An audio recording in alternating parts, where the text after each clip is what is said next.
Good evening, everybody. Welcome to the Bucs Report live pregame show on Bucs Report. How you doing, Philip? I'm doing great. I'm excited to be here. I'm excited to start this last preseason game and get into the real season here. Can you believe it? It's like football seasons in how long? How many more days? Because I already 12 know this. days, I think. I bet you can actually count the minutes too. I could. I have a really, reminder on the phone. tell me about it. Well, we're playing the Houston Texans tonight. What do you think is going to happen in this game this evening? Do you think it's going to be anything worthwhile? How many starters are they going to be playing? Well, like Bruce Arians said this week, most of the starters are actually going to play tonight. He wants to see some things happen on the field. He did talk about, if he doesn't see what he wants to see, within that first half, the starters will play maybe into some of the third quarter. And Texans head coach David Culley said the same thing. He wants to see his team on offense and defense actually do the things they've been doing at training camp. It's ironic that you said that there's a possibility that Coach Arians is going to play the starters till the at least the first half. Then why in the world is Houston favored in this game? They're 2-0 right now in the preseason. That's my only guess. I'm not really sure. I'm not buying it. I'm not buying that either. No, I'm not buying it. I'm not buying that they're going to play a full half of football. I just cannot see. Everybody out there, just want you to take a minute and think about this.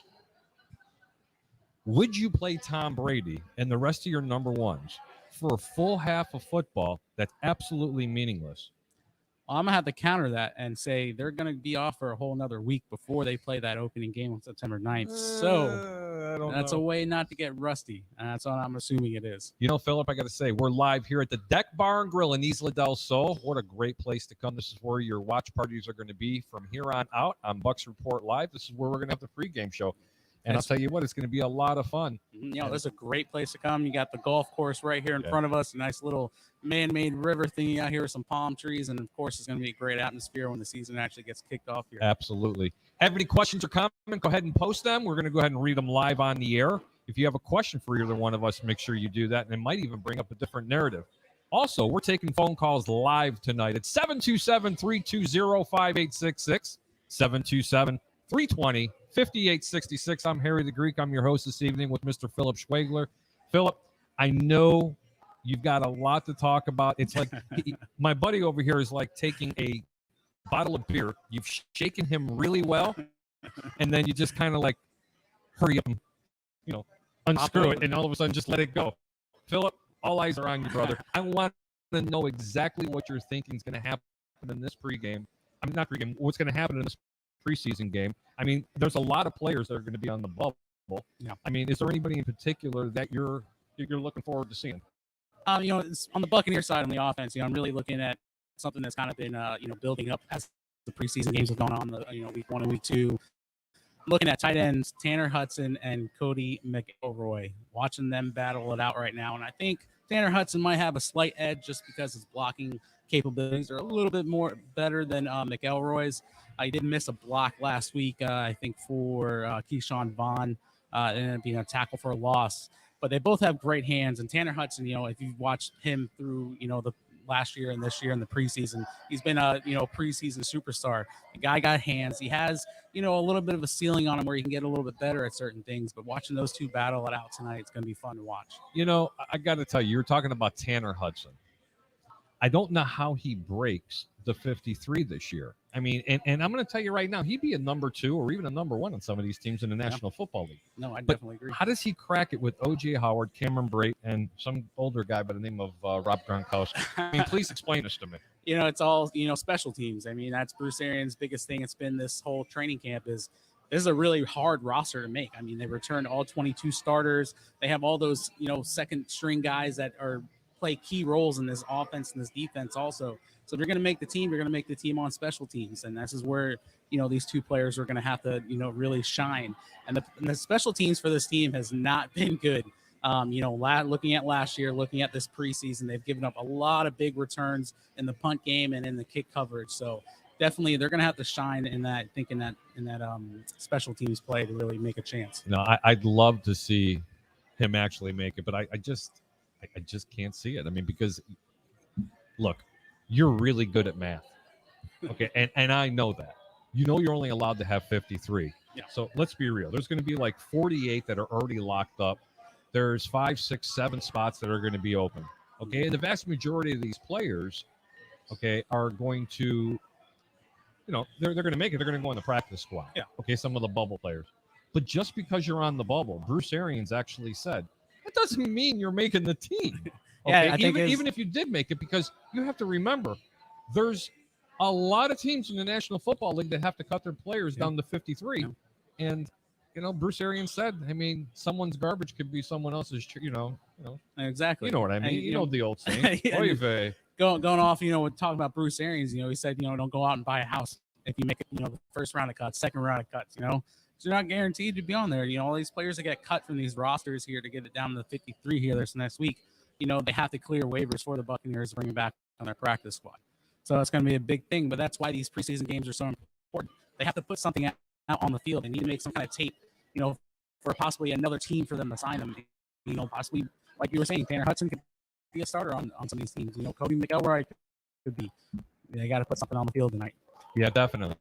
But I still say that they're only going to keep 3 tight ends. I just don't see how they're going to be able to do it, because I'll tell you what, the real competition on the offensive side of the ball, Philip, is going to be the wide receivers.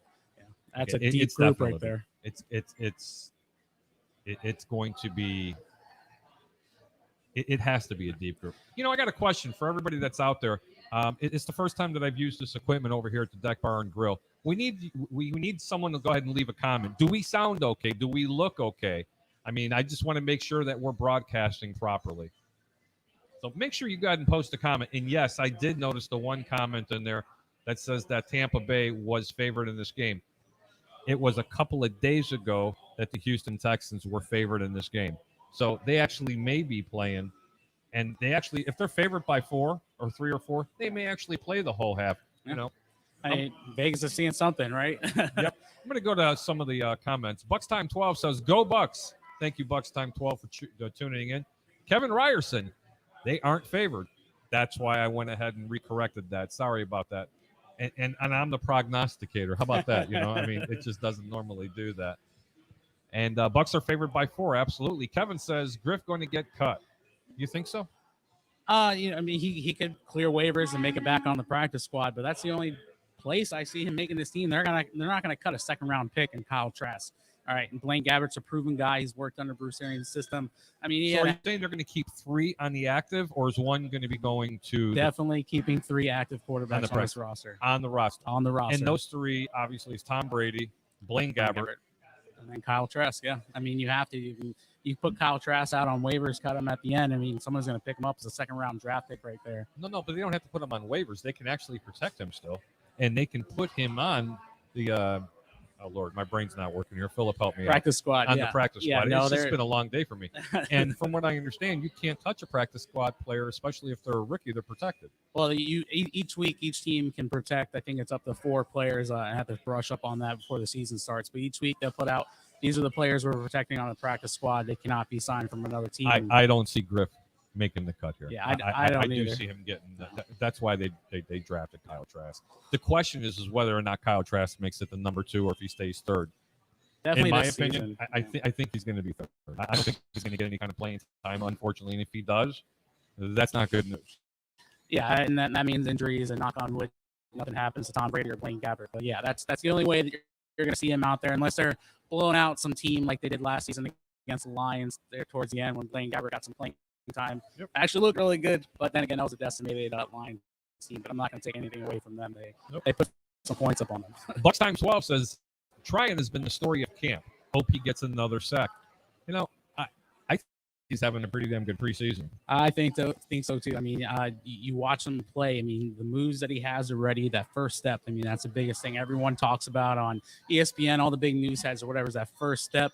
He gets off that get up and he gets around the the tackle or whatnot. And he's got a hell of a motor. And he's kind of relentless, like you were just saying. With the motor, he's relentless. He's going to get to wherever he can to make a play. That flag that he got for hitting the quarterback. Do you agree with it or not? And why? No, that was a bad flag, and that was a chest hit. It just happened to their face mask hit each other. Like he wasn't head hunting. He wasn't going out there purposely trying to take his head off or whatnot. That was a clean sack. And if you go back and look, I think it's in the current the Buccaneers little show they do, kind of like Hard Knocks or whatnot. can hear the ref say, we might have gotten that wrong there, that call. So that was definitely a clean sack, and that was a really exciting part of that game, because that game was a little slow there. But seeing him actually get out there and contribute on what everyone thinks he should be doing. I got to tell you, that hit, and it's not just because Bruce Arians said it, but all the pundits around the media have actually stipulated that it really wasn't a penalty. No. He turned into a runner. They were running an option. Okay, so that really shouldn't have been. No. That's free game at that point, right? You got to make a play on the ball, and that's something he said in one of his press conferences. I was just trying to make a play on the ball. It was there. It was a boom boom play. You got to make it happen when it happens. So. All right, let's move on to the next position. Let's talk running backs. Running backs, this is going to be a fun one here. So, the Buccaneers don't have, a lot of super great depth moving past, of course, the starters and Ronald Jones, Leonard Fournette. They do have Keyshawn Vaughn, who has taken the majority of the, snaps this preseason. He's really carried the load for the team. And he's looked, pretty decent in the short times that we actually seen him do something. Then again, you're looking at your second and third string offensive linemen. You're not opening up holes like they would if they had an Ali Marpet and a Ryan Jensen and Alex Capo or Aaron Stinney. I don't know. We'll get to that later on. But opening those holes, but he has been catching the ball a lot better. That's something Keyshawn Vaughn, a second-year player there. And he did say that's something that he was really working on this offseason from last season, having trouble catching the ball. And you're starting to see it, flourish a little bit here in this preseason. He's definitely catching the ball a lot better. He's not that explosive player like you see with Ronald Jones, who really get off on a stint, or, a bulldozer kind of guy. No, he can't, though. I mean, and I watched young man when he was in college. I watched him as well, whatever limited time that he was actually getting to be able to play Philip. The only way he gets more playing time is, knock on wood, it'd be through injuries. Yeah. He's not cracking the starting lineup, unless you have two other running backs go down. Yeah. I'm sorry, he's not. And which we're looking at, like I said, Ronald Jones, Leonard Fournette, and Gio over there too. Well, that's what I'm saying. And then talking about the running backs, and I had the pleasure of talking about this with Ray Kennedy from before. I mean, this team notoriously does not like to run the football. And I keep harping the same thing, Phil. They ran the ball 18 or 19% on first downs. This team started 7-5 last year, and there was a lot of doubt on whether or not this team would actually even make it to the playoffs at one point. Yeah. And then they went on this miraculous run. 8-game run. but what happened was, Philip, is they started running the ball a little bit more on first down. Yeah. Okay, even if they ran the ball 30% of the times on first down, it would still put them in the bottom half of the league. Mm-hmm. No, I agree. But you are going to control the clock like you did in the Super Bowl, like you did against Green Bay, like you did against New Orleans. Now, didn't you hear me say that about Washington? Okay, because they didn't want to run the ball that much, and that was the most scary game in the entire playoffs, which was the wild card Washington team. Yeah, okay? No, I agree. But the point I'm trying to make is this: can you imagine this team if Ronald Jones was paired up in the backfield with Leonard Fournette or Giovanni Bernard, or out of those three, two of them in the backfield for two-back set? That means you'd have to take one wide receiver from the whole plethora of receivers that they have. How much more does that open that playbook? And especially to what Tom Brady loves to do is this check down to the tight end, and especially to a receiving type of back like Giovanni Bernard. Yeah, tell everybody about that. Definitely. What would happen if they did that? I mean, that would open it up, definitely, get that play action thing going, having that, one of those running backs in that kind of like fullback role. But, that Bruce Arians says, we want to be a run first team. Okay. And that's why you watch a lot of it, and they have two tight ends. But they're not, though. But they're not. That's because that was the whole thing. Like, if you remember, we were sitting in these exact same chairs. Oh, I know. I had to count them. I had tally marks on my paper. I mean, it was like, hey, Harry, we were watching the game. You're like, did they run the ball there? No, don't. If you go to the bathroom, you'd be gone for 20. Did they run? No, they didn't run the ball. And that was one of Tony Romo's big things for the Super Bowl is play action, set up the run. Mm-hmm. If you guys remember watching the Super Bowl on the broadcast there, I definitely think they're going to run the ball a little bit better this season, especially when they have that little security blanket and Giovanni Bernard catching the ball on third downs or whatnot. He has to. But I think Ronald Jones is going to be that extra step maybe on those first downs and stuff like that. He's since he missed that 1,000-yard season last season. Well, he came close, and he missed a handful of games. He didn't miss that, and then you had that one game at the end of the season where he needed 30 more or 40 more yards. And honestly, that's why I really, really like Ronald Jones as being RB1 on this. Yeah, no, I do too. I mean, look, Leonard Fournette had an incredible playoff, but then again, it's not fair. Ronald Jones was dinged up. He had the finger that was broken. It was still in the cast. He had the hamstring. Was it hamstring or an Achilles? It was something that really limited COVID. him. He had COVID too. I think he was on the COVID list he too. did. So he missed a week there too. So I'm just going to say it again, ladies and gentlemen. 350 yards for Leonard Fournette, roughly 960 for Ronald Jones in the regular season.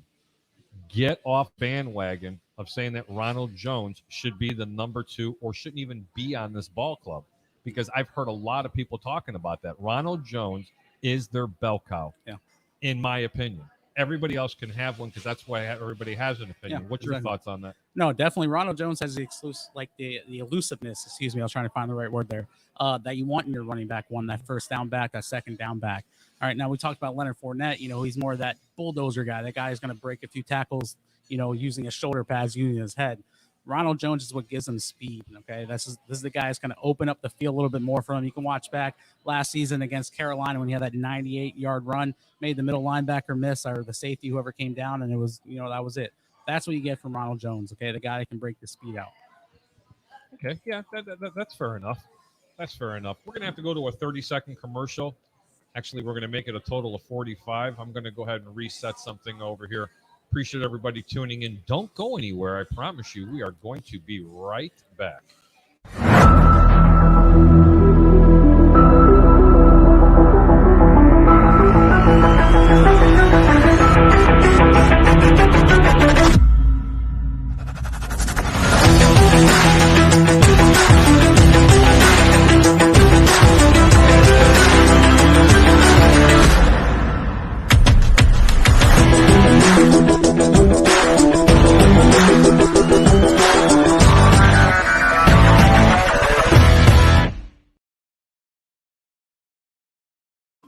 Welcome back, everybody. We just had to disconnect a few things. I just want to make sure our audio and our stream's getting broadcasted out there correctly.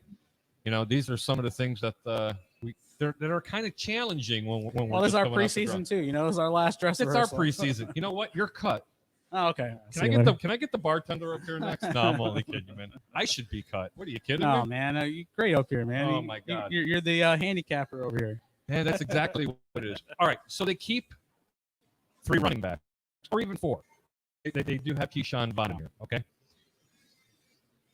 I don't see him getting the touches, and it's not fair to this young man because it's going to be year 2? Yeah, year 2. Yep, he was a rookie last season. This is when he's supposed to flourish. Yeah. But I assure you one thing, this will be the last year that you're going to have this 3-headed monster between Ronald Jones, Leonard Fournette, and Giovanni Bernard. I'm announcing it now. They have to make room for Keyshawn Vaughn. They have to make room for him. Someone's going to have to go, and more than likely, I'm going to honestly say it's going to probably be, unfortunately, it's going to be Rojo. I think Rojo's going to, I don't know. I'm not going to agree with you with that respectively. Okay, well, you don't have to. It's okay. You can be disrespectful about it. You can tell me, Harry, shut up. I mean, I may not know it all. I mean, I would have to say it would be Ronald Jones because Leonard Fournette already took the deal on the skinny. He didn't really take all that much money. He really must like playing here. Yeah, I still think Ronald Jones is going to be that featured back for at least a few more years. Mm-hmm. Go back to the comments. Mr. Ryerson says OJ's the comeback player of the year. I can almost agree with that if the guy can stay healthy. But I can tell you this much: he's dropped a lot of passes. Yep. He's not looked like the same OJ. But then again, as Allen Iverson says, practice. That's exactly what they're saying. OJ's definitely going to have to take this game tonight against the Texans very seriously. He's got to get back into football shape. Bucs Time 12 says is OJ going to contribute this year? Tanner might not block well, but is OJ ready to block? What do you think? I think OJ is a great blocker. Past couple seasons we watched him block. He's cut off some edges for some running backs and stuff like that. And he's been able to get down the field. How about with some bubble screens or whatnot? He's definitely, I think, the best blocker on the team outside of maybe Cameron Brate. Cameron Brate does do some very good blocking stuff. You guys go back and watch the tape. But the biggest thing with OJ Howard is his hands. He's got to get his hands back, okay? And this guy had some great grabs when he was healthy and stuff like that. Not looking too good this preseason. He sure as hell knows how to catch a ball. Wow, I'm telling you. Let me tell you something. Don't worry about OJ Howard.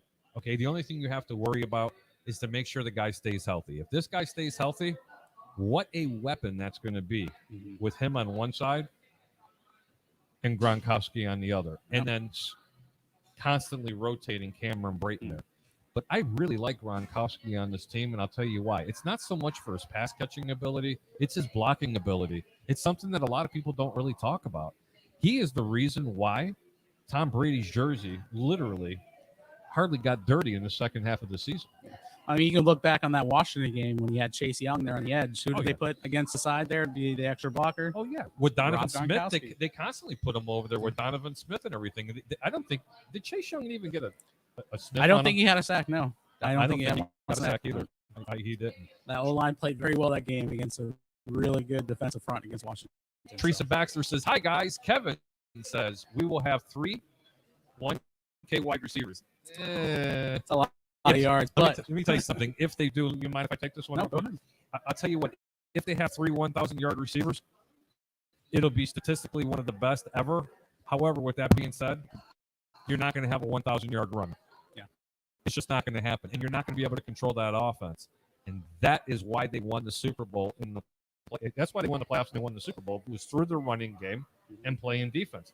I'll still never forget it. I watched Tom Brady. It was in the third quarter, and Patrick Mahomes is running around backwards at least 20, 25 yards on consecutive plays, and you see Tom Brady standing on the sideline with his helmet in his hand, his arms are folded, and every time he started running, he got hit. He went, ooh, that look, oh, my God. And he's laughing, and he's carrying on because, look, the quarterback is always supposed to be sitting on the sidelines going through that Apple iPad and looking at the formations of the defense.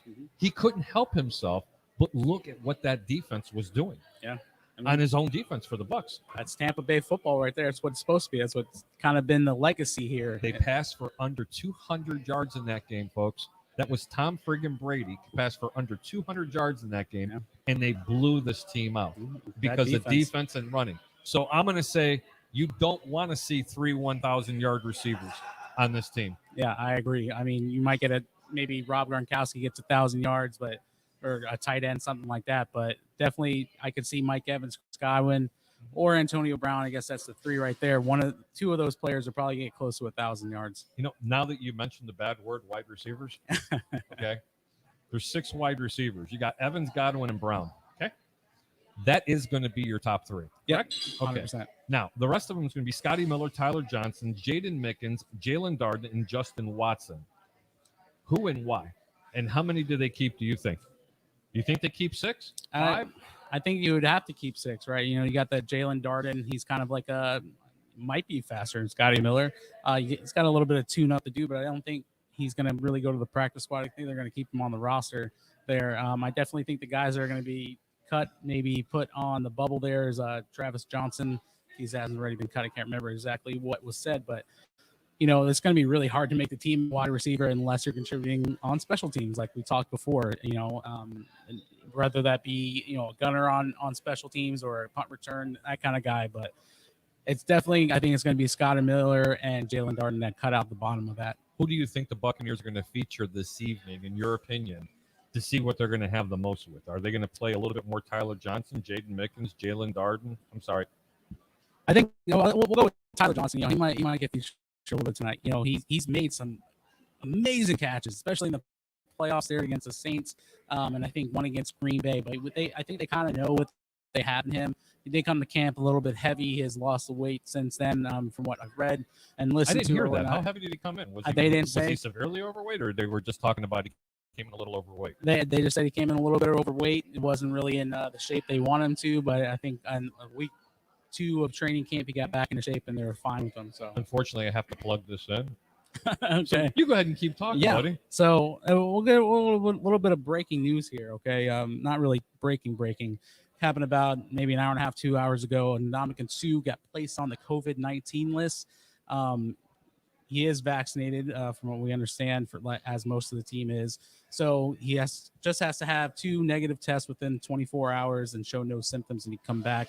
That makes him the 4th player on the Buccaneers roster that does have COVID-19 or has been placed on that reserve list, along with Earl Wofford, Nick Leverett, and of course kicker Ryan Suckup, who went out with the Tennessee Titans players who all got COVID. I'm assuming. So those guys we're going to watch, pay attention to them when they come back or whatnot, make sure they're not asymptomatic. But like I said, they got 12 days before kickoff here in September 9th, kickoff of the first game of the 2021 season. So that's going to be exciting and keep up to date with and watch and whatnot. Yeah, that absolutely could be true.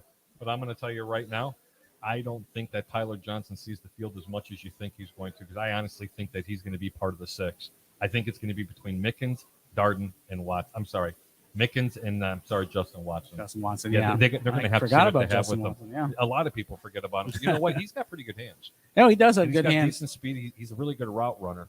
I think the biggest thing was him is staying healthy too. I know he's had a few injuries over the past couple seasons or whatnot. So definitely going to be exciting to watch that bottom half of that roster up. But I know that's a lot of questions they were going to ask Evan here when we get him on. Evan's supposed to be on a 6. Yeah. He's supposed to be on like 3 minutes. Yeah, well, got plenty of questions. I'll tell you what, if he's anything like military time, we're going to be just fine. But you know what? We haven't talked about the elephant in the room. What's that, me?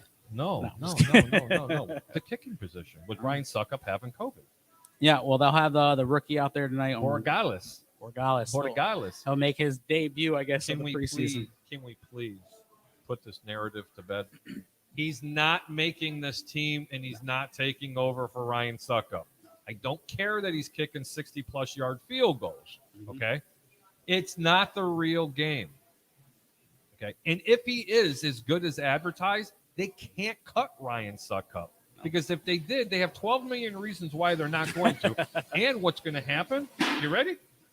They're going to have to lose contracts. You can't do it. Yeah, no. But they could sneak him on the practice squad if they want to invest one of the 6 players from the rookies. Or, get this, what if he does have a fantastic day? I hope he kicks 3 60-yard-plus field goals in Houston indoors. Yeah. What would you say about getting a 4th or 5th round draft pick for the kid?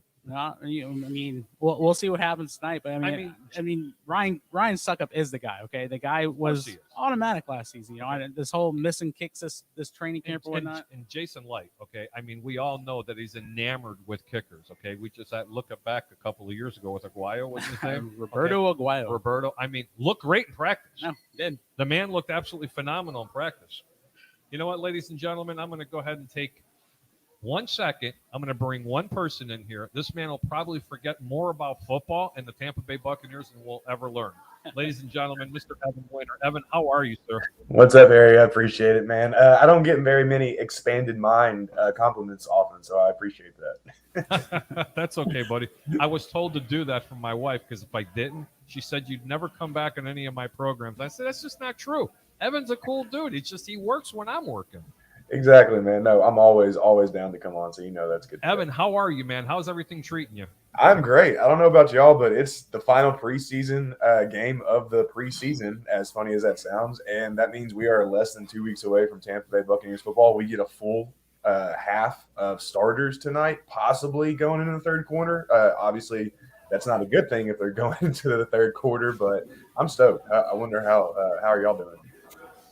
You know, I'm pretty excited about this. I know we have a couple of questions for you, but I want to ask you the first one. I know you came into the back room and you heard me talking about Borregales and Ryan Suckup. I mean, am I right? Can we put this narrative to bed, or are we making a bigger deal of it than anything? I think it's being made a bigger deal than what it really is. Ryan Suckup is the guy. He's going to be the guy. Tampa Bay, as Greg Auman, as he always does, so aptly pointed out on Twitter a few days ago, the Bucs would have to cut somebody else if they were to cut Ryan Suckup because of that $5 million guaranteed and their current cap status. So it just doesn't make sense financially, nor does it really make sense strategically right now to cut Ryan Suckup. Borregales, he's great talent, and obviously he's played well, and he's got a chance to really show himself tonight. But Ryan Suckup is the guy at the end of the day, and he's going to be the guy unless just something just absolutely tragic happens. Hey, Evan, thanks for hopping on, man. How you doing tonight? I'm doing good, Phil. How are you doing, man? Hey, good, man. I just had a couple questions. I want to bring up a couple articles you wrote for BucsReport.com. If you guys haven't checked them out, make sure you go to BucsReport.com. Check out all the great stuff we got going on. lots of articles covering this game and getting into the season. I know we got some predictions coming out for the season coming up, but I wanted to specifically ask you about your 10 Buccaneers to watch tonight. Now, we were just talking about the wide receivers position, rounding out the bottom of that part of the roster or whatnot. Who do you think needs to have the biggest game tonight as far as those bottom half wide receivers to try to make this team? Oh, it's easily got to be Jaden Mickens has to have a good game. And then you're looking at Travis Johnson, Cyril Grayson. They've got to have good games. Jalen Darden needs to have a good game, or else he's likely going to be an inactive on game day. I don't see – it's going to be hard already determining whether the Bucs are going to take 6 receivers or 7 receivers into the final 53 or the initial 53. Either one works. But it remains to be seen whether to do 7. But even if they do just 6 receivers, likely that 6th receiver is going to be inactive on game day, and most likely that's going to be Jalen Darden, because Tyler Johnson, as we all know, has made that comeback since he started training camp out of shape, per Bruce Arians and per Tyler Johnson himself. Travis Johnson is a guy that I'm really excited to watch. This Bucs coaching staff really has their focus set on him as being a piece for this team in the future. He used to play quarterback out at Oregon before he transferred over to Montana State, I believe it was. And I mean, the dude is a freak athlete. He's got great size and he can stretch the field vertically. He's just kind of making that adjustment. So if he has a good game, though, don't be surprised if a big move happens with him. But I think they're going to try to get him on the practice squad at the end of the day. But easily out of all of them tonight, it's got to be Jaden Mickens, because he was on this 53 last year. He was the primary kick returner. And even though Jalen Darden nor anybody else hasn't shown anything in the preseason so far, and his job should be safe. But either way, I mean, are you going to carry 7 receivers? That's what it comes down to at the end of the day. Yeah, no, I totally agree with you. And I'm kind of on the fence about that too, if they keep 6 or they keep 7. So I definitely agree with everything you said there. I had another question, so I'm going to move to the defensive side of the ball. Okay, Grant Stewart, all right, I thought he had a really good game this past weekend. You stole my thunder. Oh my God, I was going right there. I was going right there, Philip. I apologize. It's just so exciting to see that guy on the field. What are your thoughts on him? Is he going to be able to make this roster, at that position, or do you think he's going to be more of a special teams guy where he makes the roster spot? It'll definitely be more special teams if he's making the roster, but that's not taking anything away from what he can do just in terms of being on the field when he's on defense. I mean, we saw against the Titans, he had 3 tackles for a loss and a sack. Now, granted, those were mostly cleanup plays that other guys started, but hey, how many times do we hear the word finish in the NFL? That's exactly what Stewart did in those plays. He finished those plays. So you've got to like seeing that out of him. Right now, obviously Arians said the other day that there's 3 dogs fighting for 1 bone, which I thought was great insight into the inside linebacker position for the 4th spot. And right now it looks like KJ Britt, Joe Jones, Grant Stewart, but he did say KJ Britt has pulled ahead slightly. So right now it looks like KJ Britt's in the lead for that. But if Stewart has another night like he had last week against the Titans and Britt just has kind of a so-so night, I wouldn't be surprised if they get flip-flopped. And then you're talking about putting Britt on the practice squad, but at the same time, there's no guarantee. I mean, he is a 5th-round pick at the end of the day. He might not clear waivers. So it's going to be really interesting to see what happens with that inside linebacker spot tonight. That's good stuff. Ladies and gentlemen, that's Evan Winter from Bucs Report, and he's bringing you all the skinnies on what's going to be happening in the 2021 season with the Tampa Bay Buccaneers. I got a 2-part question, and they're totally on different spectrums, and I'm going to really test your knowledge.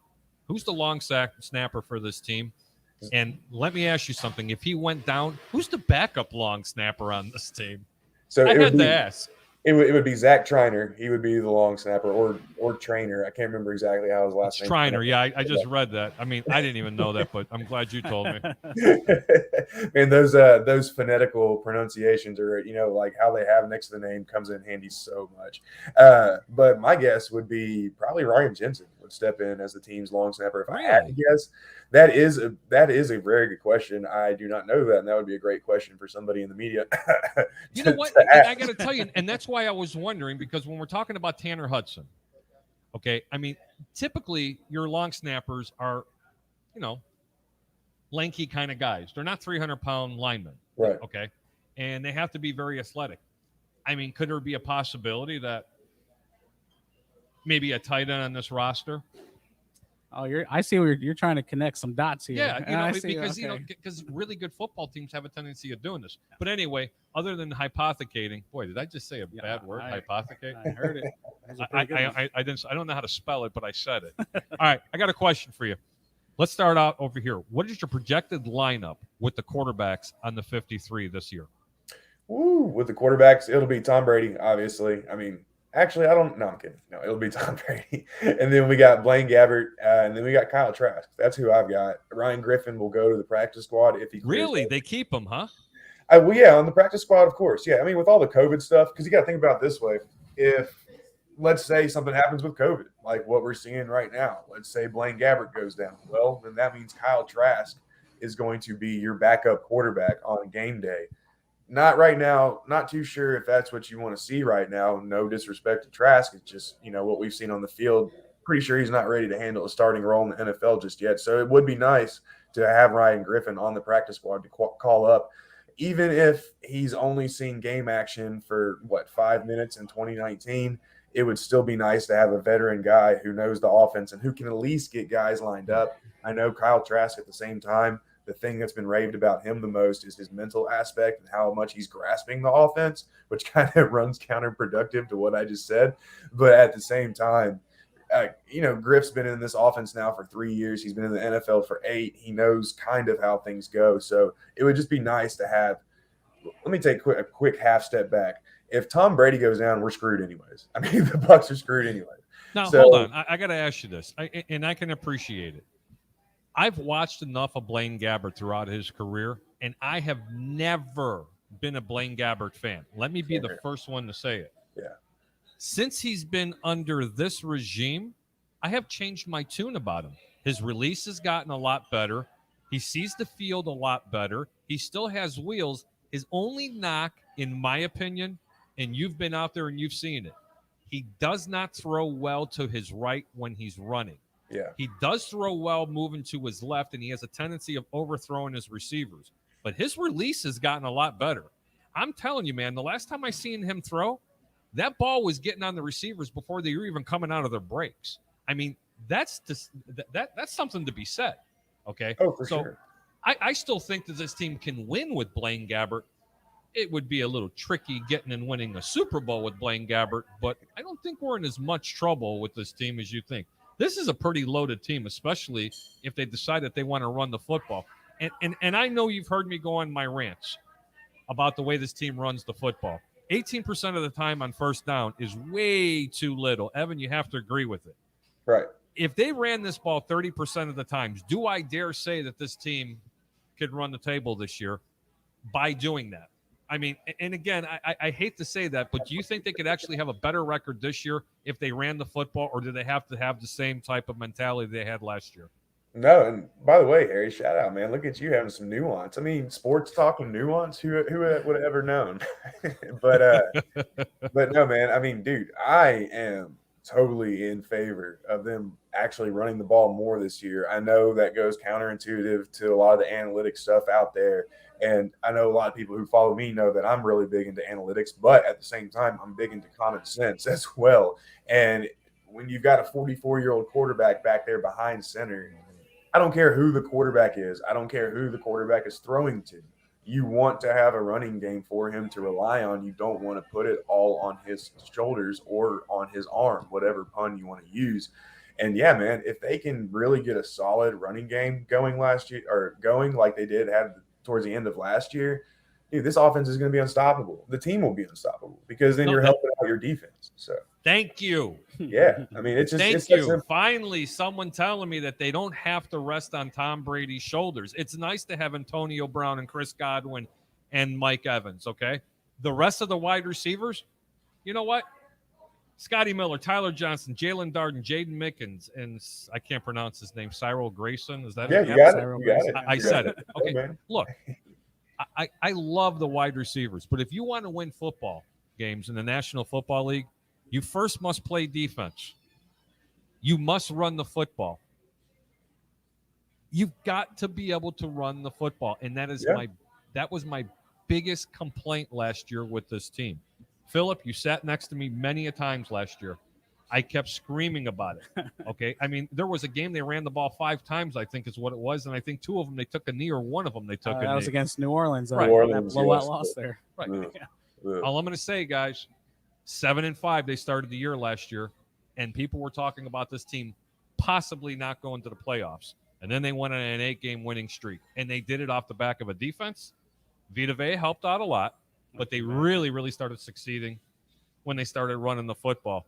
Well, Moves and on real to the quick, next one. and- Go ahead. Well, and just real quick to go along with your point, why did Kansas City lose the Super Bowl? Because they couldn't run the ball, and the Bucs played 2 deep safeties the entire time. They left a light box and dared Kansas City to run the ball. They couldn't run the ball, and since the Bucs were playing those 2 deep safeties and emptied the box, they had their safeties, their corners, and all that stuff in the proper positions to defend the Kansas City passing attack. So right there goes straight into your point, then.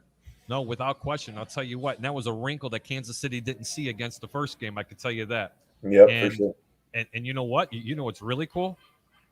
In the 3 prior games, they played a lot of press zone, and they didn't play as much of that against Kansas City. And I can tell you a reason why. It's one particular player and his name.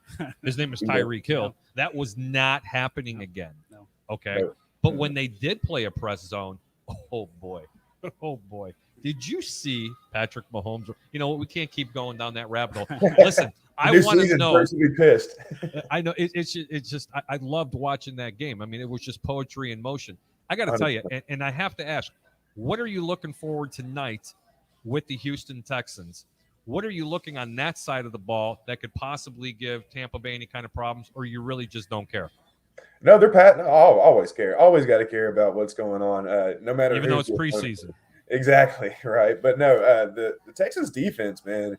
From what I've been reading, believe it or not, especially based off of what we saw last year from the unit, and now that we know Lovie Smith, who isn't what he used to be in terms of reputation right now, is running the defense. But right now, they have 7 sacks through 2 preseason games. They have 7 turnovers through 2 preseason games.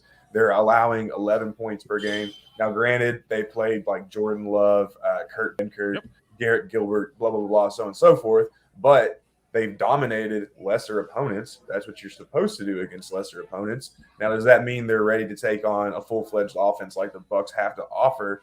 Not sure. We'll obviously find out. But don't be surprised if they make a couple surprise plays, especially that pass rush. Charles Aminahu, he has been playing really, Say really that well. name twice for me while we're live.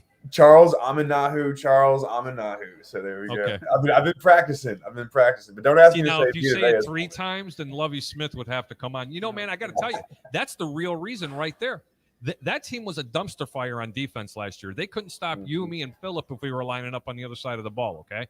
But I'm telling you, Lovie Smith, people can say whatever they want about him in Tampa Bay. From his days from the Chicago Bears as being a head coach, known as a defensive coordinator. Only coach that I ever seen go through Chicago, by the way, that was terminated on a winning season that made the playoffs. Let Crazy. that be out there real quick. Crazy. 2, he is a master at taking teams that have speed, but not yet a whole bunch of talent in implementing that old Tampa 2 style of defense. And I'll tell you what, it's really, really frustrating to a lot of offenses because he wants to keep everything in front of him. And that's what Lovie Smith is going to do for the Houston Texans. What are your thoughts, Evan? Yeah, totally agree. He loves to play the safeties back. He loves to keep things in front of him, like you just said. And another guy on that pass rush to look out for is Jacob Martin. Now, he's more of a reserve guy, but obviously he will get playing time tonight. And then talking about keeping things in front of him, you're able to do that whenever you have a highly underrated cornerback in Bradley Roby, and then also a pretty decent safety in Justin Reed. Terrence Mitchell, obviously Vernon Hargraves, who has actually been pretty solid for the Texans since they picked him up after the Bucs cut him. They've been able to help out as well.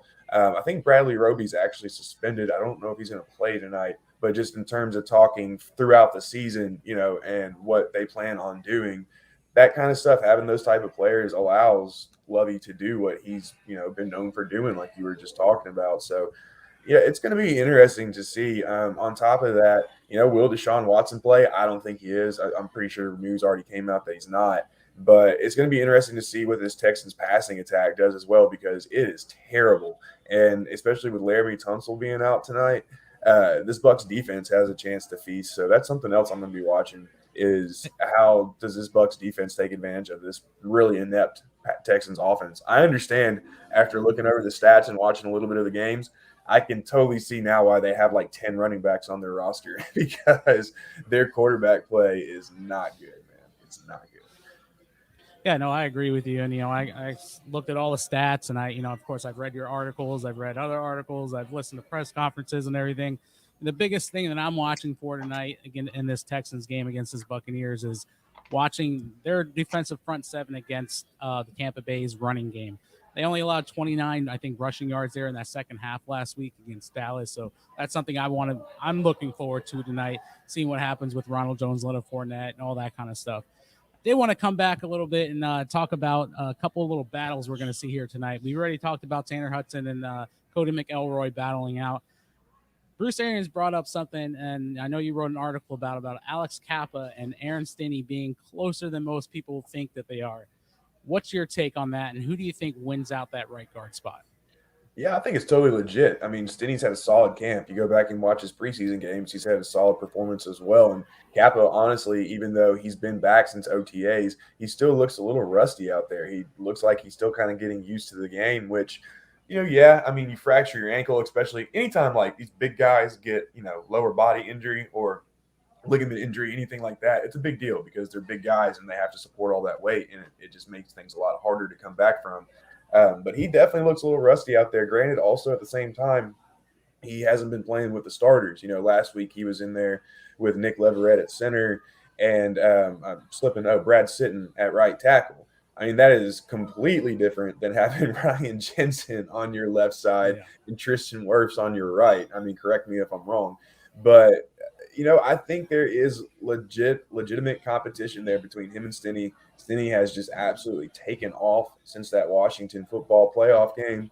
And, yeah, if Kappa isn't his normal solid self, you don't ever really want to see a rotation on the offensive line because everybody, we all know offensive line cohesiveness. That's something you have to have.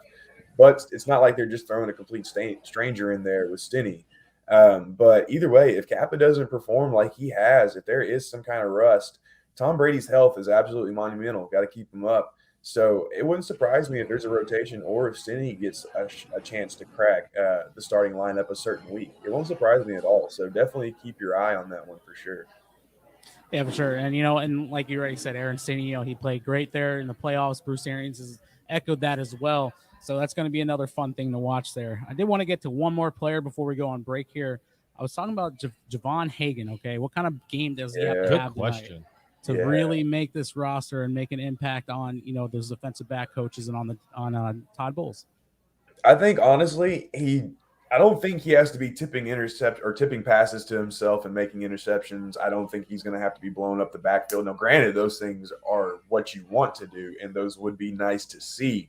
But I honestly think he just needs to have a solid night, do the little things right, be in the right spot during the plays, understand the defensive coverage, don't miss tackles, get off your blocks, don't commit stupid penalties. Honestly, I just think if he has a solid performance that is also mistake-free, it doesn't have to be 100% mistake-free. I know that goes against what I just said, but I'm talking, don't make like any glaring mistakes because this is the NFL. You're going to get beat from time to time. But just don't do anything just absolutely stupid.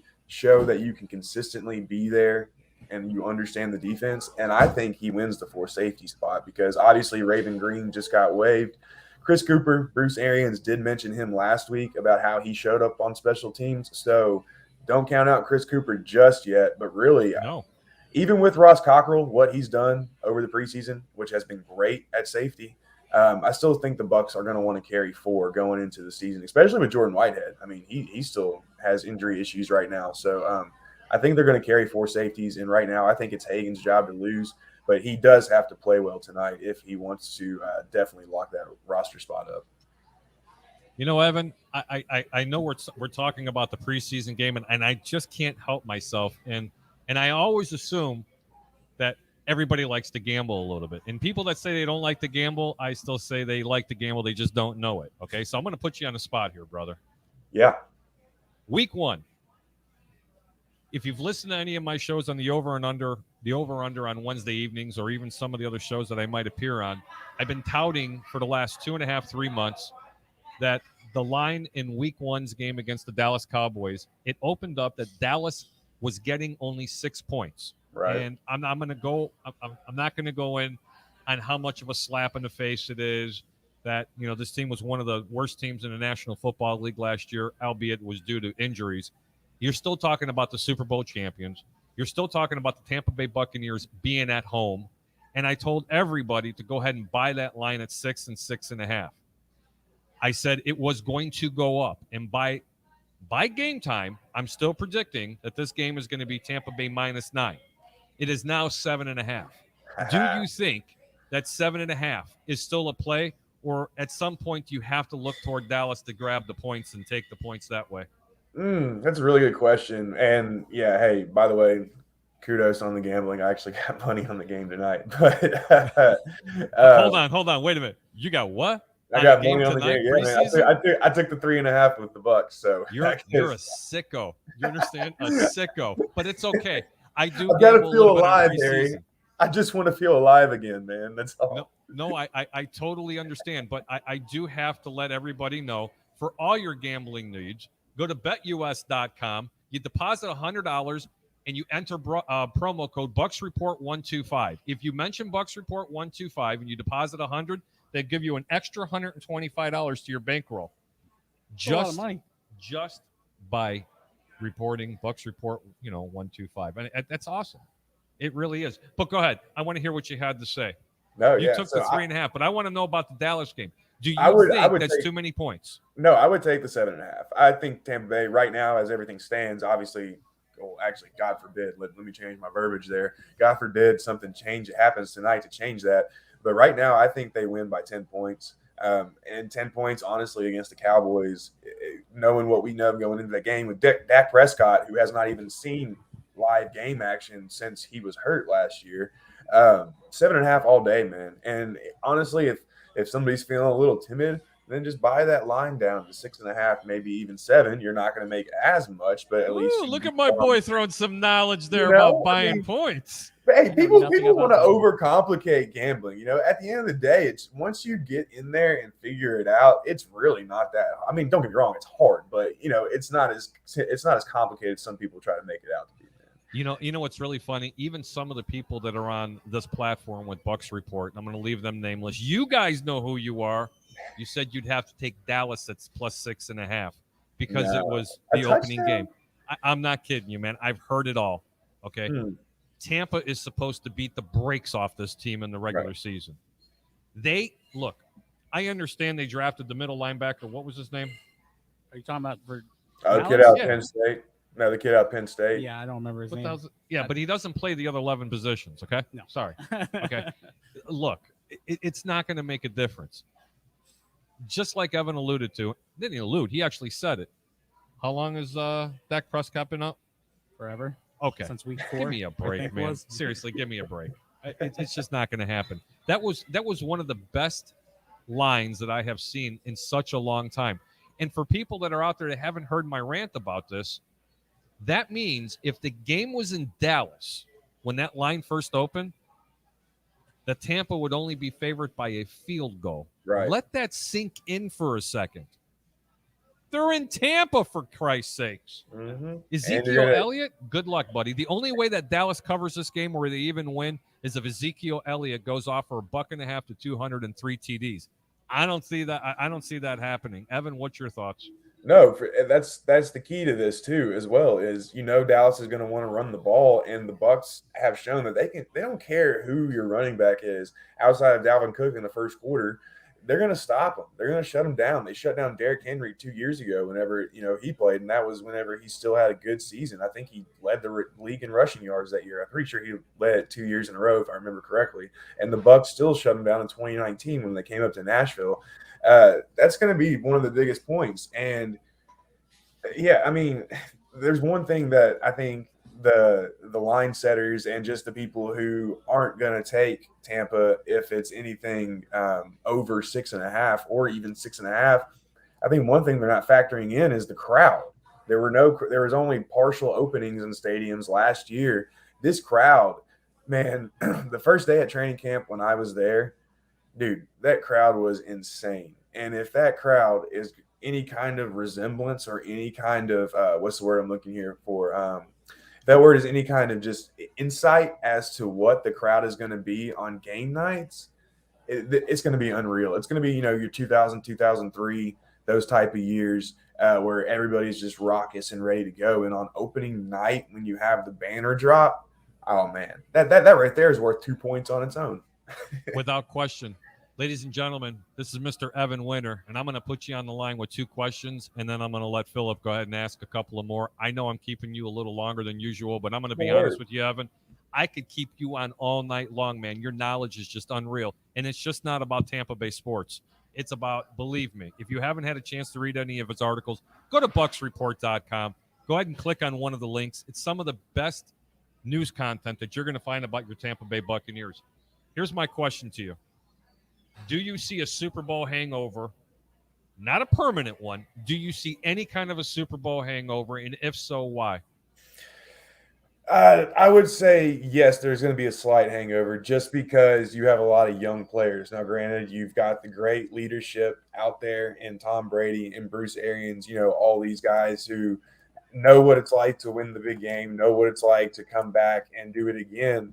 However, at the same time, that can only go so far at the end of the day. But, the Bucs schedule is one of the easiest in the league. Obviously, we know that. I think that's going to help out a lot, obviously. But those first 4 games, you've got Dallas, Atlanta, should start off 2-0, especially since the Atlanta game is at home. That's, a 10-day break that you're getting in between home games. Should win that. But then you got to go to Los Angeles and then to New England. And then you've got to play Miami at home, who's pretty up and coming. So you might see a 3-2, 2-2 type start, but that won't be any kind of indictment against the Bucs. I mean, we saw it last year. They started off 3-2 and had the really ugly loss against Chicago and corrected things from there. Plus, Tom Brady has always been known about not really getting things together first off in September. He even says he plays after Thanksgiving. That's when things really kick off. So not like you said, a permanent hangover. No, I don't even think, honestly, 2003 was a hangover. That was just terrible, terrible luck, injury luck, really close games lost, all that other stuff. And I'm referring to Tampa Bay's 2003 post Super Bowl for those who are kind of like, why did he just bring up 2003? But I could see a slight hangover happening, but nothing permanent and nothing detrimental to the entire course of the season. I've been handicapping sports for I can't tell you how many years, probably as long as you've been alive, Evan. Okay. Yeah. And I'm going to tell you this. I haven't seen a team that's been built like this in my entire life. Right. Ever. Right. First off, you've re-signed every single player. Hats off to Jason Light and the rest of the crew, right, Phil? Mike Greenberg, yep. Okay. They're going to start the season 2-0. When's that Ram game? The 3rd or the 4th game? Third game. It's the 3rd. It's the 3rd game. Yeah, it's the 3rd. That's the game you got to watch. Because, my friend, that's going to be, if both teams stay healthy, that's the only team in the NFC that can upset the Tampa Bay Buccaneers this year. It's not the Green Bay Packers. It sure as hell is not the Dallas Cowboys. It's not the New York Giants, who I have predicted to win the NFC least. It's not the Seattle Seahawks. It's not the 49ers. It's the Los Angeles Rams, who got really good very quick with just acquiring a running back from the New England Patriots, Sony Michel. You have Matthew Stafford. He's been dying for a running game like this because he's never had it up there in Detroit. That team's the real deal. That is very scary. They beat the Rams there. Then you can start your countdown, ladies and gentlemen, because that team will be for real. But that's the game that's going to test to see if this team is hungover or not. 100%. And, dude, honestly, the Matthew Stafford, Sean McVay combination, that is my top storyline going into this year. I am so outside of week 3, I am so excited to see what those two do together because Stafford is such an underrated quarterback in this league. He doesn't get the credit he deserves from being on all those bad teams in Detroit. I cannot wait to see it. And I'm hoping, this is a little personal note, I'm hoping that's my first Bucs road game. It's the first road game of the season, but, man, I would love to get out there to SoFi and check that place out. It just looks absolutely tremendous. Without question. In that first game for the Rams, they're going to get tested by that Chicago defense because they got Eddie Goldman back. Mm-hmm. Now that's going to free Khalil Mack up to start rushing the football with Roquan Smith. And no one's talking about Akeem Hicks. No, For Yeah, God's right. sakes, you got Akeem Hicks and Eddie Goldman proven guy pushing right up the there. middle there. Yeah. They know Matthew Stafford very well. Maybe Chicago could soften them up a little bit before week 3, guys. That wouldn't be bad at all. You got any questions for Evan? Because I'm talking too No, much. you're good. No. I'm learning some stuff. I here from really, you. really enjoy talking to Evan. You don't understand. I don't ever get this opportunity. See, Evan likes going on everybody else's show Oh but no. mine. But that's Oh, okay. I mean, no. that's okay. Booked for the next 15 of the under with Harry, so no worries. Let me tell you something. And you know what? I tell you what. On the over/under this Wednesday, you might want to kind of go ahead and come in. You ever hear of a guy by the name of Mike North? Yeah, for sure. He Yeah, will, very he, familiar with him. Mike North, the icon in the Midwest, will be on the over/under this Wednesday at 9. I would Let's do it, love man. to have you on there. It's a date. Let's do it. Absolutely.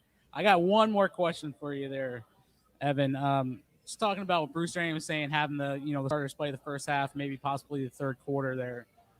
What do you think he needs to see from not only the offense but from the defense before you can feel good about this long 12-day break before September 9th?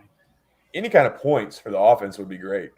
Like more than a field goal, right? Yeah, I mean, they've got 9 points through 2 games. I'm not counting the 2-point conversion because, it's always technicality technically it is the offense out there. But anyways, I would just like to see some points scored. But in terms of, nuanced stuff, I want to see good pass protection. I want to see the running game get going. When you take out quarterback runs during the preseason, the Bucs have ran the ball 48 yards on 26 carries, which is Say it again. 48 yards on 26 carries, 1.85 yards per carry. That is, I don't care if this is preseason. That's pathetic, man.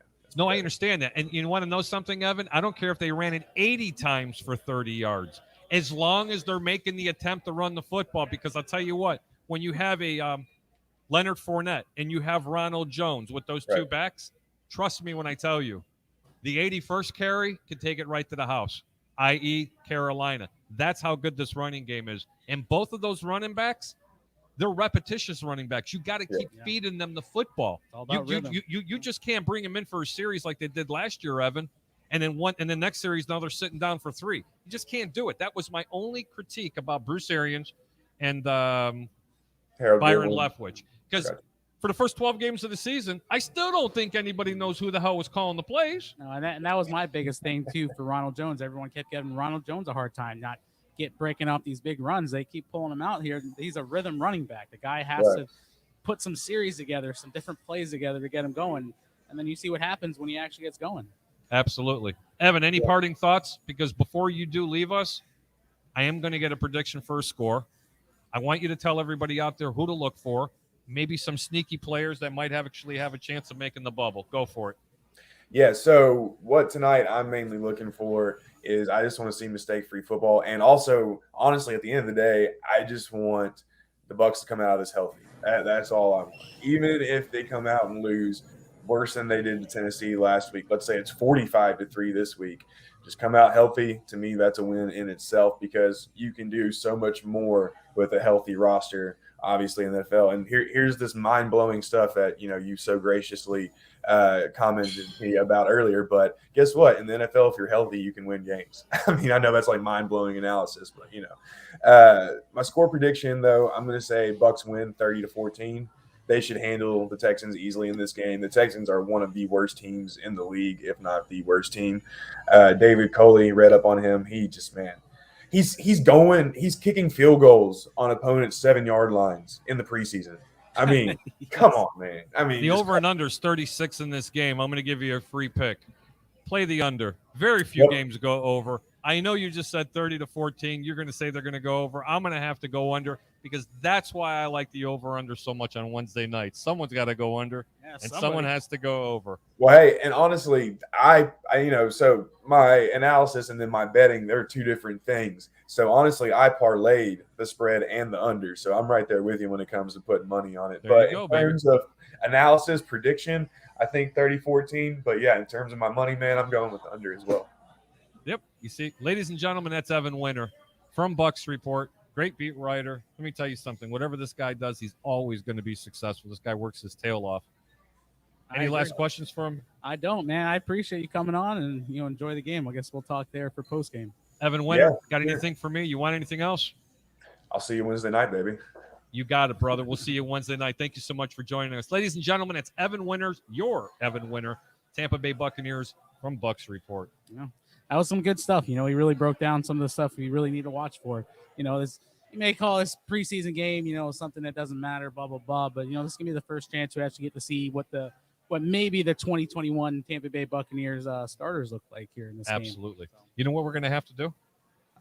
Do a dance? Are we doing a dance in the show? Yeah, absolutely. You're going to take off your shirt. Anybody want to see it? Post a comment. If I get 3 likes that come out, Philip Schwegler removes his shirt.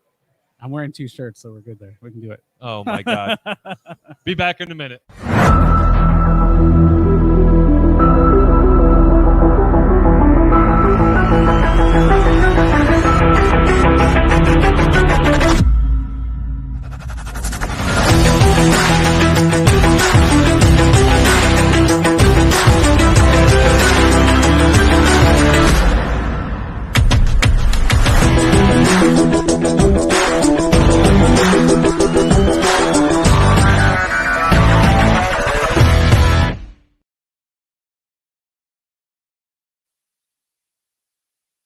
It's better when you hit the mute button. This is preseason for us as well. Right. It's our last rehearsal. We got to get it right this I got to give a shout out to one of my buddies out there. The guy who works with me, Mr. Justin Turner. We call him Bo. Oh, okay. He just texted me and said, "Hey, I'm leaving messages on your you know what I'm saying?" And I haven't gotten to him. So I guess that's a hint that I need to start reading the messages. Let's see what they got to say. Teresa Baxter says, "Hey, guys. Hi, Teresa. Thank you so much for tuning in." Kevin Ryerson says, "We have 3." Well, I've already read these. Teresa says, "Sound is sketchy, keeps breaking up. I sure hope I took care of that." William Ronald, hearing a little popping on your audio, but can hear you just fine. Thank you, William. Appreciate it. Bucks Time 12 says, "Would it make sense for Gabbert to get the most snaps as the primary backup?" I would say in this preseason game, maybe he'll get, a little extra time there after Tom Brady goes out. But, the biggest thing, what you want to do in the preseason games is, evaluate your talent. Okay. Yep. They wanted to see what they had in Ryan Griffin. They want to see what they have in Kyle Trask, even though he's a rookie. So, last week, I think he had 1 or 2 series. He went out. He didn't look too bad, talking about Blaine Gabbert. But definitely want to see what those last 2 guys can do, okay? Because, this is going to be your third string quarterback, your practice squad quarterback, blah, blah, blah. Yeah, absolutely. William Ronald, I can't pronounce that last name. Olke? My glasses aren't that good. You know what? I'm going to say William. Is that okay, William? Hope I didn't offend you. Darren's or Mickens? Philip? I'm going Darden. If we're talking about it's Darden, not yeah, Darren. If we're talking about a wide receiver to keep, I'm going with Darden. I think his ceiling's a little bit higher as far as the different things he can do on the now, field. who are they going to keep as a punt returner? Would be Darden too, or they have Scotty Miller. I'm just saying, Scotty Miller did some stuff like that last You know year, what so. we're not talking about? What's that? Antonio Brown. He's arguably the best returner for the Buccaneers, but they're going to keep. You know why I hope they don't do it? Well, you don't want him to get hurt. I mean, that's your third wide receiver. I know it's your third wide receiver, and you're going to hear it here first. He's going to lead the team in. You ready? In yardage and catches this year. He does look good in training camp. I'm telling you now. That man right now, when he gets out of the National Football League and he retires, he has better numbers than Art Monk did and Stallworth. Yeah. Was it Stallworth? No, who was it from Dallas that retired? That just got recently. Just kidding. He's Hall of Fame ready. Yeah, no, I think he is. He's put together a very good career. I mean, he was one of the best premier wide receivers when he was over there in Pittsburgh. So. Still one of the best route runners in the game, and I'm going to tell you right now, he's gotten his life together and he's gotten his act together. You haven't heard a peep out of this young man. I hope. Can you knock on wood? I mean, outside of that fight during the Titans training camp thing there, but that was training camp. That was training camp. Again, Allen Iverson says what? Practice? Are we talking about practice? Jesus, stop. Kevin says Darden for sure over Mick. Yeah. Bucks Time 12 says your mics both seem to be cutting out slightly. Can still hear you, but the audio is a bit rough. Well, I think I got that fixed. I'm not sure. William says Bernard's gonna rock. Absolutely. Yeah, Anybody see this guy's thighs? They're pretty They're not Saquon Barkley massive, but they're pretty nice. By the way, Barkley's thighs have gotten just absolutely huge, dude. Well, and he was hurt for a while. He had to do them like leg lifts. Oh my God. William again, audio cracking guy. Sorry, I take Bernard over Vaughn. Well, definitely. I mean, they signed Giovanni Bernard to be that third down, that pass catching back. So definitely, and plus he's a seasoned veteran. I mean, why would you put him over, a second, third year player? This next comment, and I couldn't wait to get to it because there's a lot of rumors that's happening now that Deshaun Watson is probably not going to play for the Houston Texans. And Ramona actually says, is Watson going to Miami? I'm going to tell you right now, the rumor is going on that Deshaun Watson could be traded before the start of the season to either the Miami Dolphins and or the Carolina Panthers, who just ironically got, Sam Darnold. Jets, yeah. And I got to tell you now, Tua looks really good. Yeah. And I understand it's preseason, but when I watched him in 2 games this year so far, the ball's getting out of his hand really quick. He's very decisive. Yeah. He's not indecisive with his throws, and he seems to be really on track. He's starting to the vision of Tua is actually starting to look like people imagined he was going to look like. Yeah. But again, we're talking about practice. This is not a full game speed here. That's the thing with, rookie quarterbacks, you're just throwing them out to the fire, throwing out to the lions, whatever you guys want to say. That second year, if their trajectory is going in the right way, that second year is going to be a lot better than that first year. Without question. And I think if the Miami Dolphins do that trade, what does it say about the Miami Dolphins? They put all this investment into they benched Fitzpatrick last season. Yeah, why would you already answered yourself right there. Okay. This is another team that I honestly think that's going to regress this year. I'm sorry, Florida fans, but I have to call it like I do. I don't see them winning the East. I don't see them winning their division. No, well, okay, I don't. I think it all depends on what the Patriots do. I have New England winning their division this year. I do, honestly. And that's a different team. That New England's making moves to make that defense a little bit better. I can see that. And Philip, I have to question the coaching. Why did they take Fitzpatrick out? That's the question that I've. So what? So everybody could see what Tua was going to do. The guy's coming off that major hip injury. That was stupid. That makes sense. It was, I'm not going to be politically correct. That was stupid for them to do that. I agree, and Ryan Fitzpatrick did talk about that this offseason here in training camp, saying that was my team. That was I was there with those guys, and we were fought this and that, and then they benched him for Tua. So I definitely think they might have had a better chance with Ryan Fitzpatrick. Hristo Stoyanov. That almost sounds Greek and Russian at the same time. Took the Bucs -2.5. How about it, Harry? It's preseason. Ouch. Yes, 2.5. If you got him at 2.5 and everybody's at 3.5, you did very well. But you know what? I don't like taking either side. I like to take the under. Always play the under in preseasons. It's very rare that people are going to score. They're just trying to get out there, especially when they're running. Let me explain this. The reason why I like the under is because when teams are playing their starters, they're looking for one drive. That's it. Usually, if they're going to play them for the whole half, they're just going to be going through the motion, a lot of running, a lot of vanilla plays. Catch the ball, get down on the ground. They don't want to blow ACLs. Get them used to that's really about speed. it. Yeah. But yes, I do like the Bucs -2.5. What I like better is the under. Kevin Ryerson, Rojo 900+ rushing yards, even missed 1 to 2 games. So we were talking about that earlier when we were comparing Leonard Fournette stats to him. Yeah, he was super close right there at the end of the season, and he got he had to sit on the bench there the last few drives. William Ronald says audio got better. Thank you. Teresa says audio is better. Thank you so much for tuning in, ladies and gentlemen. Do us a favor. This is how we grow organically. Make sure you share the show. Take a second and do it. It's really easy. You go to it and you hit share, and hit the like button. Tell your friends about us. This is how we grow. William says, how many teams are so loaded that you can hear nothing about a 1,000-yard back? That's a good question. That is a really good question because, typically you're going to have, a 1,000-yard receiver, possibly a 1,000-yard tight end if you're talking about Kansas City or whatnot, and then you have the 1,000-yard running back. It's going to be really – I don't know if it's going to be tough. We're going to have to see how this offense plays here in the second season under Tom Brady. With Bruce Arians, but Bruce Arians does say this is a run first team, so I can definitely see two 1,000-yard receivers, and I can see Leonard Fournette, maybe Ronald Jones getting super close to that 1,000-yard mark. You think so? May get close. I don't know if they're actually going to hit 1,000 yards, but it's going to be close. How many? Who's going to lead the team in combined yards, receiving and passing? Ooh, I'm going to go with Ronald Jones on that one. So am I. I'm going to tell you right now, I think Ronald Jones is going to catch a lot more passes. And you know why? Well, he's elusive. I want that guy to have the ball. Well, the dude from Bucs Report bought him a jugs machine. Get it? I told him I was going to tell him that. Okay, I got you. I see that. The jugs machine, that's the one with the football that flies out. Shoots, yeah. Okay. Not the other jugs. No. Not the gallon jugs. No, we're at the Deck Bar and Grill, right? Not Yes, Hooters? we are. Okay. All right. We're at the Deck Bar and Grill. Absolutely. Kevin says there is no way they're cutting Tyler Johnson. No. I don't think they're going to cut Tyler Johnson. We Not never a even chance. alluded to that.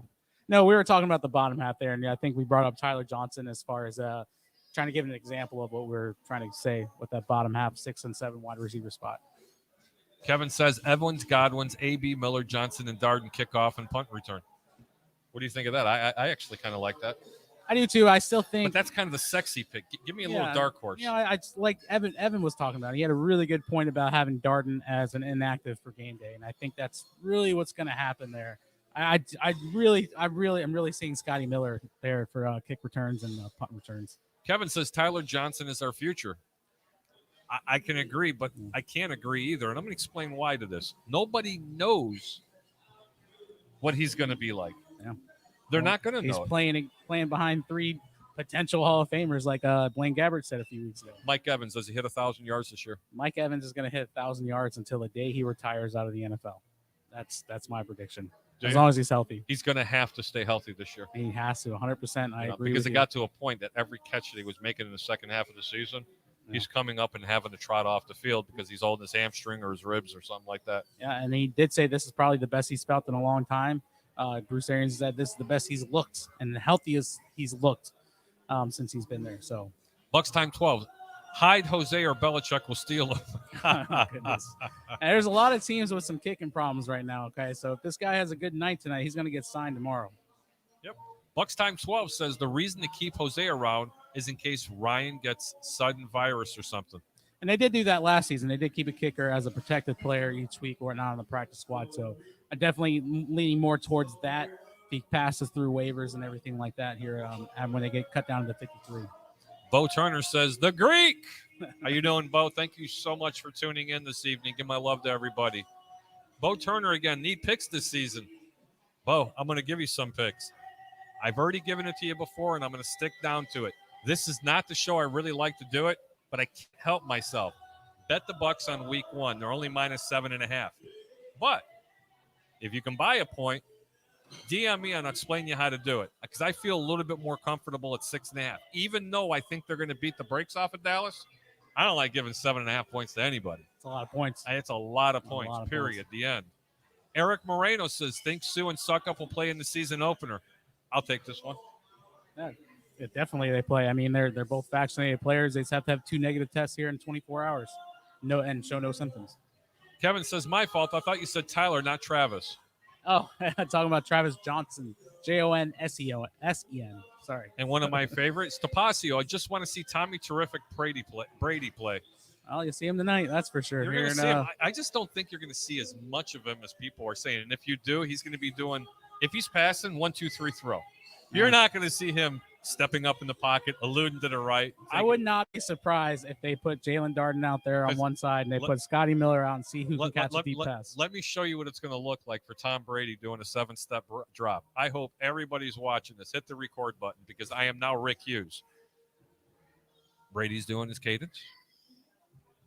He's checking off. He snaps the ball. 7-step drop. Oh, my God, here comes the rush. And here comes Rick Hughes.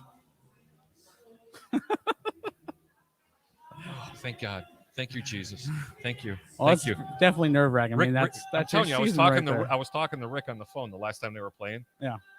When Brady got sacked, I swear that Rick Hughes took the holy water and he was throwing it at the TV. Please protect him, I was at God. the stadium. You can hear the I know it was like the collective breath of everybody in the stadium. Collective breath. I'm only kidding you, Rick. You know I love you, man.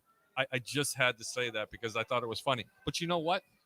That's everybody's feeling. They don't want to see him out there. I mean, what do they have to prove? They know, and you know, like we were talking at the beginning of the show, this is all about giving the guys some time to play speed football. They're going to have 12 days off before they open up the season on September 9th. Christopher Cole say, hey, Chris, what's going on? You remember Christopher Cole? Oh, of course I do. Hey, what's up, everyone? Nothing much. Adam Padermo, 10 points if Dak is healthy. You need to explain yourself on that one. 10 points for the I don't know betting. I don't know. I'm a chef. I cook food. You want to talk food? I'll talk food all day. Betting, I don't know.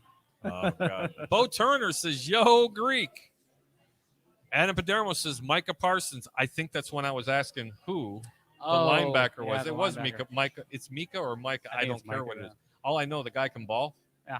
Had some off the field issues, if I'm not mistaken. Mhm. But Dallas is really used to that. Of course, they've had their fair share. I wonder if I get in trouble if I tell this joke. You might. I wouldn't. No, tell it. I wouldn't I'm get in just trouble. Back in the 90s, did you know that the Dallas Cowboys had to take 2 airplanes for an away game? kidding. Why? Seriously. One what? plane was to carry the players and coaches. The other players were to carry the probation officers. Oh, jeez Louise. There we go. Adam Padermo, I picked Micah Parsons in my IDP league. Thanks, Adam. I appreciate that. I don't know what IDP stands for. Anybody want to tell me? It's like one of those dynasty leagues. Oh, where oh you, yeah. You pick the players and you keep them, year after year. So. That's what they were talking I'm about. pretty sure that's what that Because is. when these guys talk fantasy with me, I'm going, yeah, yeah. I I got agree. you, man. I 100%. That was like the draft party when we were over at the Fergs. Okay. Yeah. You would have loved it if you seen it. Mm. When it was Rick Hughes and I, and we were sitting at the stage, we're calling out his name. Who's it going to be? Rick, he's got a great nose for the football. Hey, Harry, it was the kicker. I mean, a great foot for the football. There we go. That's all we were doing Some the kind whole of body time. part in the ball. There we go. Absolutely. That was hilarious. I like that. Bucks Time 12 says, why does Tampa media feel the need to use the term Super Bowl hangover for the winning team? It is a term used for the losing team and always has been. You're absolutely correct, Bucks Time 12. But Super Bowl hangover could be for any team. And it's not just for Tampa media. I mean, I use it, and I don't use it loosely, because I don't think the team, in my opinion, is going to have a hangover. Yeah. I really don't. I asked that question to see what other people's opinions are for. I hope I clarified that. And if I didn't, I'm sorry. Stephen Glasker says, great show, Stephen. Thank you so much for tuning in, Stephen. Wish you would have got the link and maybe you could have came on here, but no. He's probably too busy eating dinner, or his girlfriend was, crawling around back.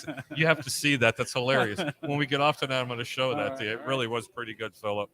Last comment so far, Christopher Cole. Your thoughts on the top 100? That's a great question. And I'm going to go ahead and let the little cat out of the bag. There was someone in the top 10. Yeah, there was. Out of that. Who was it, Philip? With Thomas Edward Brady, I think made it there, number 7. Yeah, Tom Brady, number 7 overall player. So my question is, what 7 players were better than Tom Brady since he won? How many ESPYs? Like a lot. I don't remember. Okay, the number. seriously, he was athlete of the year. How Yeah. come he wasn't number 1? And just like I was telling you Who before. was number 1? Please tell me. Patrick Mahomes was number 1. The mini Billy Goat? Yeah, and he did have 500 rushing yards there. No, he went minus 220. He was running in reverse. That's right. I don't put a lot of weight on the NFL top 100. I mean, maybe the top 10, the players do actually vote on. But I think a few years ago, somebody alluded to, maybe Robert Ayers or somebody like that alluded to how much the players actually vote on these things and how much they actually take. So Buccaneers were very well represented in this year's top 100. I do think Devin White was a little low. Levante David was a little low, but we'll get to that on a different show. Still nice to see all those guys on there. It's the amount of disrespect that Levante David has had and not interest in the league. How many players were in the top 25? From the Buccaneers? Don't tell me 25 players in the top. I already know. From the Buccaneers, yes, from the Buccaneers. I don't think they had any top 25 players. I think Devin White came in at 28. Well, Tom Brady finished 7th. Well, I mean, other than Tom Brady, yeah, I don't think they had anything else in there. So Mike Evans, Chris Godwin. Mike Evans, Chris Godwin, I think were between 70 and 40. I can't exactly remember. It was a couple weeks ago. That's horse crap. Yeah. It's just impossible. I mean, I want to know what wide receivers had a bigger impact for their team. Let me tell you something. That's just the voting. I don't care if he didn't run. I don't care if he caught for 1,000 yards. This team went to the Super Bowl. Mm-hmm. They got to the Super Bowl because of passing the football, not running, which is another story. It gives me agita, agita. God, I get the thing up on my throat every time I think about it. But even if he didn't throw for 1,000 yards, how can you not make Mike Evans a top 25 player? I mean, he was a really big red zone threat last season.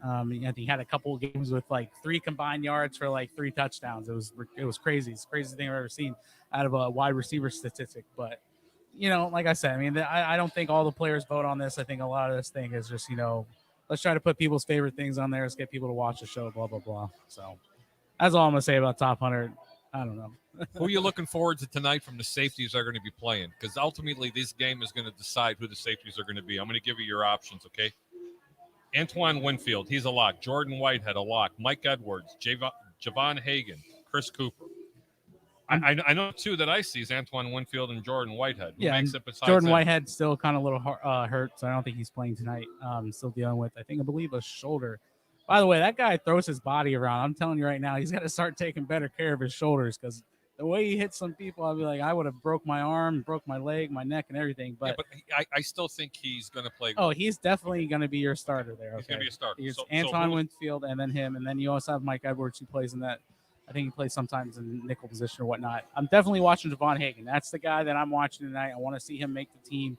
That's going to be the big guy. I think that rounds out that safety group right there. I'm looking at Chris Cooper. Okay. Well, what do you want to see from Chris Cooper tonight? I want to see a little more aggressiveness. I want to see him get his nose into the football. I want him to show us that he can get down in the box and stop the run, because that is the one knock. And I know when he was in college, he could thump. Yeah. He wasn't just he wasn't good for just pass defense. I know the guy can thump, and he's got to prove that. And if he can, he'll be a hell of a special teamer on this team. I agree. Because his speed is very fast. The guy's really fast. You want to get guys on the special teams that can make tackles when they beat the ball there. It's definitely something that they've been lacking in. Which, by the way, I don't think we have brought this up yet. Tackling in the preseason, atrocious, disgusting. Are we talking about what? We're talking about special teams and we're talking about preseason. What? Hold on, what are we talking about? Practice. There we go. Give me a break, man. Stop.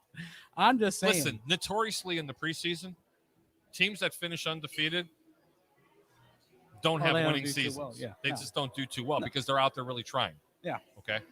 Teams that play mediocre, they usually have pretty successful seasons. And I've seen more teams go winless in the preseason and win their division. Yeah, that's true. That's true. I mean, it's just unreal. All right, we're going to get back to the defensive line. Patrick O'Connor, Khalil Davis, Vita Vea, William Goldston, Joaquin Nunez-Roches. I said that right. You did. I like it. The spaceman said I could have ice cream, too. Anybody see that commercial? Steve McClendon, Jeremiah Ledbetter, Kobe Smith, Benning Poteas. I think the big battle here tonight is going to be Khalil Davis versus Patrick O'Connor. I think that's going to be the big battle of who gets that rounds out the bottom of that roster for the defensive line there. Both have played very well during this preseason. Last weekend, I think it was, or the weekend before preseason week 1, they kept going back and forth. Who made a tackle for loss, or who hit the running back in the box, blah, blah, blah. They went back and forth. So that's going to be the battle that I'm watching out of that group there. Those other guys I think are locked. Roches, that's a rotational player. McClendon came here. I love Roches. I do. I'll tell you what, when Vita Vea, ladies and gentlemen, you guys have to really appreciate players like him from McClendon and Roches. Yeah. Because when Vita Vea was out, they really stepped up and they played really well. But man, no matter how good people and how much they appreciated those two players, they weren't Vita Vea. No, and Vita not even Vea close, still guys. Still a monster. I'm sure every single time. He was double and triple team, bro. That's what I'm saying. And he still gets behind the line. And then all of a sudden, JPP, Shaq Barrett. I mean, they just looked like they were like, are you serious? Yeah. You're going to leave me man up with this guy? Hey, and they're all back this season. Look at that. That's crazy, right? And I never thought that in a million years. They added Joe Tryon. I love this kid. Just call him Joe Tryon, please. I'm tired of the nicknames or what their other names are. Linebackers, Devin White, Levante David. Okay, I got those two locked up. Now, we got Anthony Nelson, Kevin Minter, who I really like, KJ Britt, Elijah Ponder, Joe Jones, Grant Stewart, Shaquille Barrett, Joe Tryon. Definitely. Okay, Levante David, Devin White, that's locked. Bam, that's done. Kevin Minter, that's a lock too. That was their special teams captain from last season. They're gonna need him in case Levante David goes out. Devin White goes out. He filled in for him a few times. The biggest thing we're looking here is going to be, of course, KJ Britt and Grant Stewart. Why? Why KJ Britt? I'm hearing this so much about him. Well, KJ Britt's a draft pick there. All right. So was Grant Stewart. These are two guys that got battle. Where was KJ drafted, if you don't mind me asking? I don't remember. He was a later round draft pick. I think a sixth round or something like that. I cannot remember. I hate to use the word expendable, but with this team and as loaded as they are on linebacker. Well, these are your special. This is what fills out the bottom half of your special teams here right now, is those linebackers, those KJ Britts, those Grant Stewarts. Cornerback, Carlton Davis, Ross Cockrell, Antonio Hamilton, Chris Wilcox, Sean Murphy Bunting. By the way, that was the guy that everybody was so down on in the mid part of the season. I says, leave him alone. Yep, and look what We he were did. sitting in this chair. I said, leave him alone. Well, he gives up too many big plays. And I said, you remember why? Because he's very aggressive for the football. Eventually, he'll start getting there. He'll figure it out. And what happened? Boy, could he lay the wood, baby. He became part of NFL history in the playoffs. Yes, he did. And hang on. I remember one particular interception. It was against Washington when Minter had that tip pass. Yeah. And it went right to Murphy Bunting, and they were singing the happy birthday song. I mean, it was good. So we got Sean Murphy Bunting, Jamal Dean, Herb Miller, and Dee Delaney. Who doesn't make it? We already know who's making it, but which corner is going to stick and play special teams in the backup corner position? I'm gonna say this about the bottom part of this cornerbacks section on this team is they have not played very well in the preseason. All right, they've given up a lot of big plays, a lot of things over the middle. Communication has been bad, but it's preseason, So I think it's kind of in the cornerbacks defensive back. I think it's kind of up in the air who makes the team, who doesn't. I don't really have a dog in the fight here with the cornerbacks. Yeah. Go back to the comments. Christopher Cole says Aaron Rodgers looked like a drunk uncle. Aaron Rodgers looks like a. Oh, Chris, you shouldn't have said that word on this show. You can't say that word on this show. Oh my God, did he really say Aaron Rodgers? He did. I heard it. Chris, I might have to put you on suspension. I'm only kidding, Chris. We love you, brother. Emma Eunice says, "Wow, wow, what?" I don't know. Hopefully, because the show's amazing and she's telling all her friends, or he's telling her friends.